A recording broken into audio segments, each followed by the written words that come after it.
Accessing and utilising support is vital to successful inclusion. In this section, we explore the many ways the project schools have made use of the internal and external support structures available to them. The concept of support is considered to include all activities which increase the capacity of a school to respond to diversity. Many role players are involved in the provision of whole school support, including, for example, the institutional level support team, the school governing body, the support staff and learners themselves. The ILST, as the acronym quite simply explains, is actually the institutional level support team.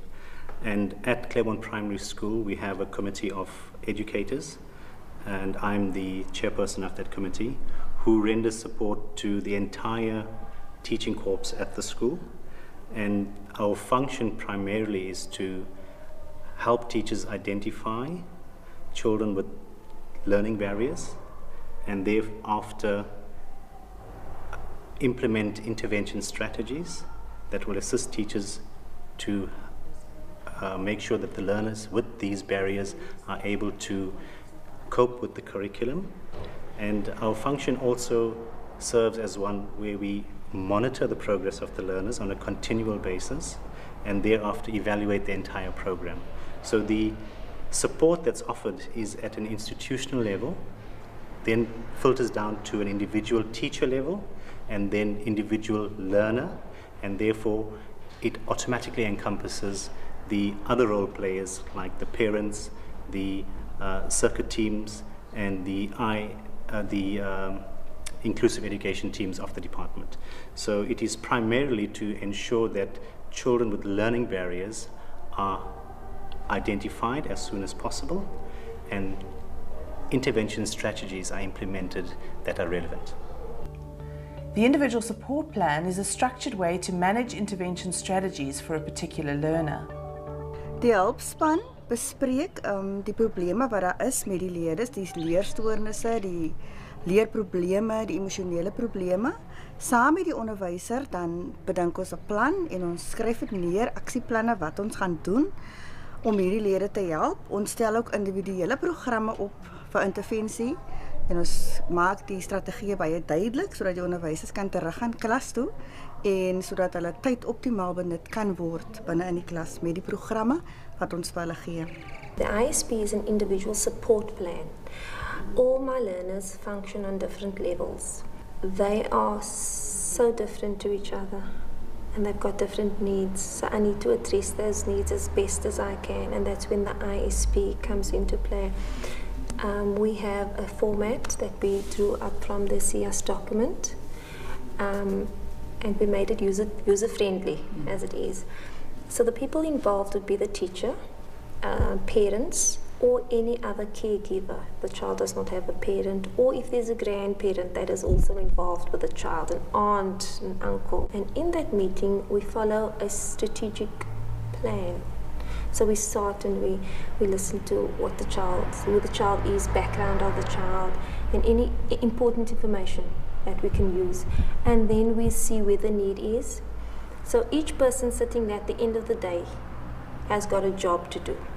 The teacher's got a job to do, the parent, psychologist, the OT, and the granny, the uncle, in sort of supporting this child, because we know every child can learn. They just learn differently and at a different pace. So all the role players will come together and we will seek and see how we can support this child inside of the class and outside of the class. The learning support teacher is also a crucial role player in the provision of support to the whole school at an institutional level. The learning support teacher as well, also a very, very good resource to the mainstream teachers. We send our learners that need support to her, and she liaises with us as to what we as teachers can do in the mainstream class to support that learner even further, and activities that we can do, whether it's academic work or whether it's motor skills that needs to be improved, like their handwriting, their low muscle tone. So different things that we can do as teachers in the class. Not only does the learning support teacher work with groups of learners outside of the class, but also works in the class co-teaching. At Swartberg Primair, co-teaching effectively demonstrates strategies to the educator and has been very successful in improving learner achievement. The school governing body can promote inclusion at the school by ensuring policies, for example admission and behaviour policies, reflect good inclusive practice.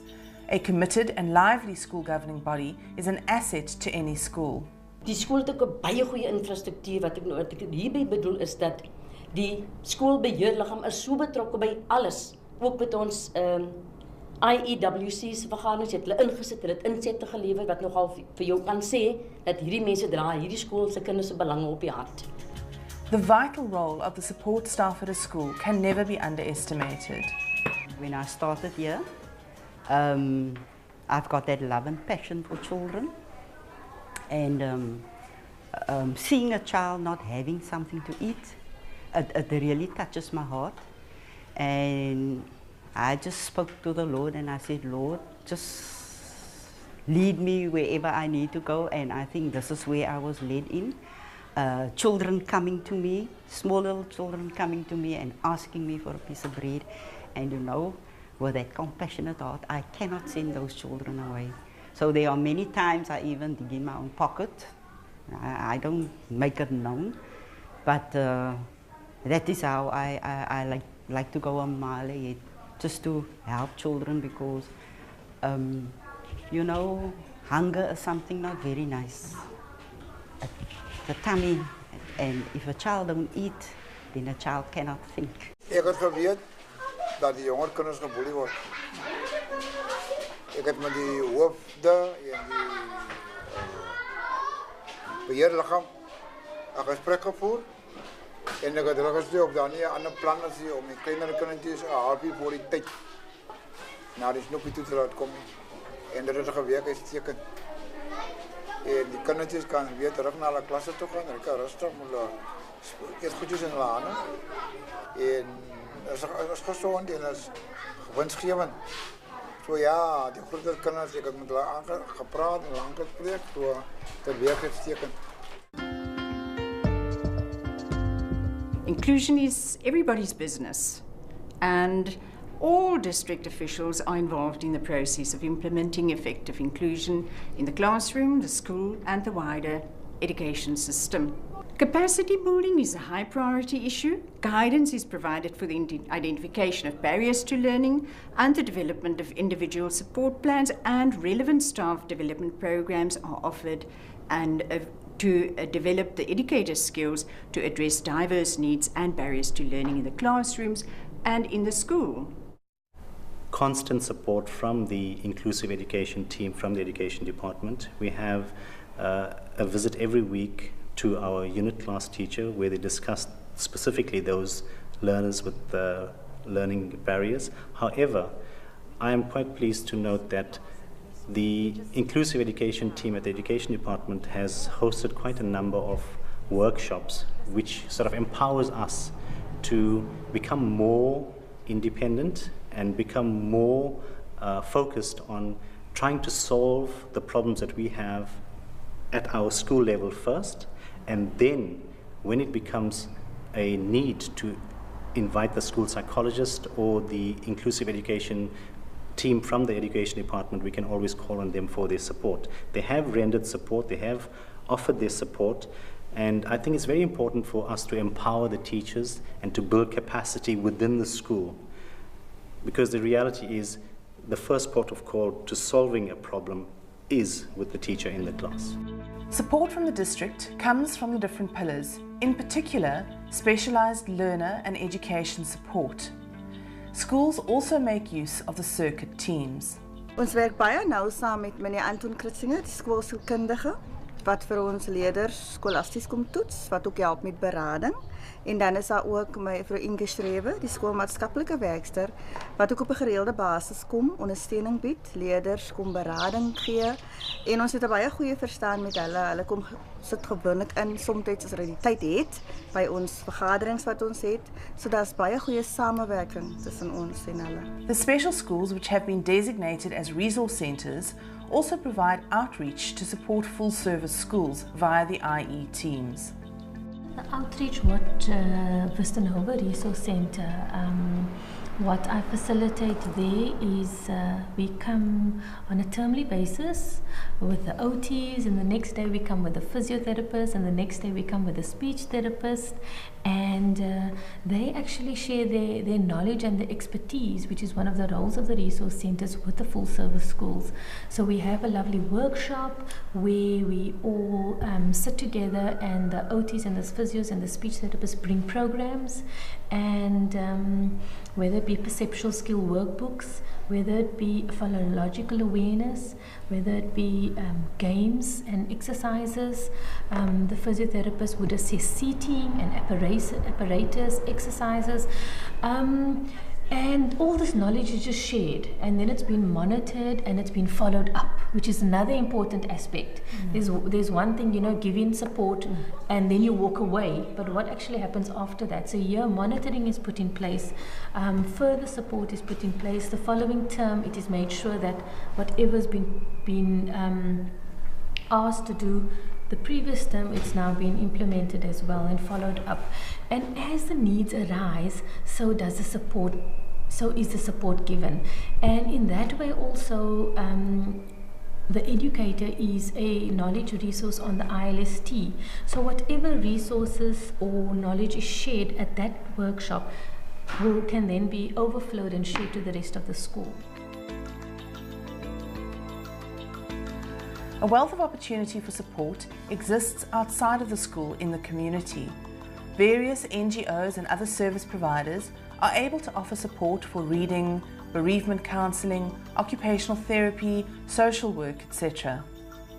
I was put in contact with two organizations specifically. First, there was the Shine Center, and they enthusiastically set up a center at the school.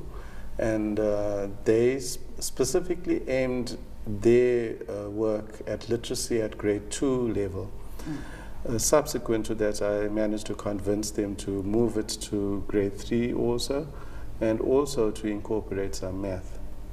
And together with that, we've had another NGO called Help to Read.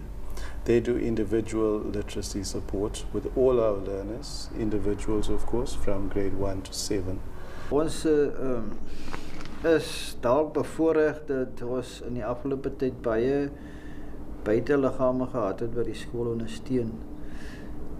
Ons het die inklusiewe onderwys wat vir ons gehelp het met hoe kan die betrek van alle leerders in die onderwys opset. En dan natuurlijk ook baie insette by die opvoeders gegee het, wat opvoeders visies ook verbreed het. Dan het ons ook betrokken geraak met die extramural education program, wat spesifiek betrokken is met buitemuurse aktiwiteite. En hulle self het ons gehelp om in die gemeenskap in te gaan, met die ouers te gaan praat, van huis tot huis geloop, sodat ons die ouers kan betrek. Ek dink baie belangrik is dat baie insette wat gelewer is en werksessies wat gebied is, het vir die onderwysers baie beteken wanneer hulle ook bemagtig.